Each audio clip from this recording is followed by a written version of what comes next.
صحابہ عرض کرتے ہیں یا رسول اللہ صلی اللہ علیہ وسلم من اقیس ناس، اللہ کے رسول سب سے بڑا عقل مند کون ہے، سب سے بڑا دور اندیش آدمی کون ہے، سب سے بڑا سمجھدار کون ہے؟ آپ نے جواب میں ارشاد فرمایا، اور آپ کا فرمان حق ہے، چنانچہ آپ نے اس سوال کے جواب میں دو باتیں ارشاد فرمائیں، فرمایا کہ جو دو کام کرے جس کے اندر ہی دو باتیں ہیں وہ عقل مند ہے، سمجھدار ہے۔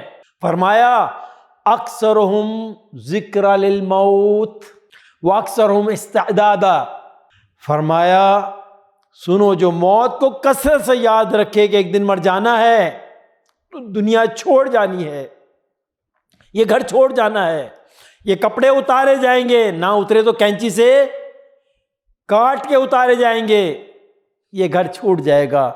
10 لاکھ کا مکان ہو یا 10 کروڑ کا بنگلہ، یہاں سے جنازہ اٹھایا جائے گا۔ ناظرین کرام، سامعین کرام، موت کو یاد رکھیں۔ دوسرا جو موت کی تیاری کرے، ایک تو جو موت کو کثرت سے یاد کرے، دوسرا جو موت کی تیاری کرے۔ حضور اکرم صلی اللہ علیہ وسلم نے اس بات کو ایک مثال سے سمجھایا، فرمایا 3 بھائی ہیں، فرمایا 3 بھائی ہیں، ایک کہتا ہے میں دنیا میں تمہارے ساتھ ہوں، مرتے ہی میرا تمہارا معاملہ ختم، دی اینڈ۔ ناظرین کرام، کیا آپ جانتے ہیں یہ بھائی کون سا ہے؟ فرمایا اس کی جائیداد ہے، یہ اس کا پیسہ ہے، یہ اس کی فیکٹری ہے، یہ اس کا زیور ہے، یہ اس کا بینک بیلنس ہے، مرتے ہی یہ اس کا مال و دولت اس کے وارثوں کا ہو جاتا ہے۔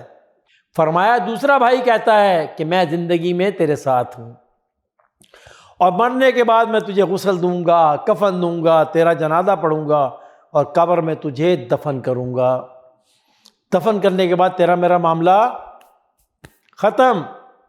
ناظرین کرام، کیا آپ جانتے ہیں کون سا بھائی ہے؟ فرمایا یہ اس کے دوست احباب، رشتہ دار، باپ بھائی جو اس کے جنازے کو دفنانے تک اس کے ساتھ ہیں، پھر واپس آ جاتے ہیں۔ فرمایا تیرا تیسرا بھائی کیا کہتا ہے؟ وہ کہتا ہے میں قبر میں بھی تیرے ساتھ ہوں، حشر میں بھی تیرے ساتھ ہوں، اور میں ہمیشہ ہمیشہ تیرے ساتھ رہوں گا۔ یہ کون سا بھائی ہے؟ فرمایا سن لو سن لو، یہ اس کے اعمال ہیں۔ ناظرین کرام، یہ وہ بھائی ہے جو مشکل میں کام آنے والا ہے، نفع دینے والا ہے، راحت دینے والا ہے۔ چنانچہ یہ بھائی نیک اعمال ہیں، اور جس بھائی نے قبر میں کام آنا ہے، آخرت میں کام آنا ہے، اس پر بالکل توجہ نہیں دی جا رہی، ہمیں اس کا خیال بھی نہیں آتا۔ نماز پڑھ لی تو پڑھ لی، نہ پڑھی تو نہ پڑھی، قرآن پڑھ لیا تو پڑھ لیا، نہ پڑھا تو نہ پڑھا، زکوٰۃ دی تو دی، نہ دی تو کوئی بات نہیں جی۔ روزہ رکھنے کا، تراویح پڑھنے کا اہتمام کتنے فیصد لوگ کرتے ہیں آج ہمارے وطن عزیز میں؟ نماز تراویح کا کتنا ثواب ہے، لیکن کوئی پرواہ نہیں کرتا۔ میرے بھائیوں، میری بہنوں، میرے بچوں، کسی کا جنازہ، کسی کا مرنا، یہ پیغام ہے، یہ پیغام ہے کہ یہ دنیا عارضی ہے، ناپائیدار ہے، ختم ہو جانے والی ہے، وقتی ہے۔ مرنے سے پہلے مرنے کی تیاری کرو۔ آج تم کسی کا جنازہ پڑھ رہے ہو، آج تم کسی کا اعلان سن رہے ہو، کل لوگ تمہارا اعلان سنیں گے۔ میرے بھائیوں، میری بہنوں، یہی سنت الحیاء ہے۔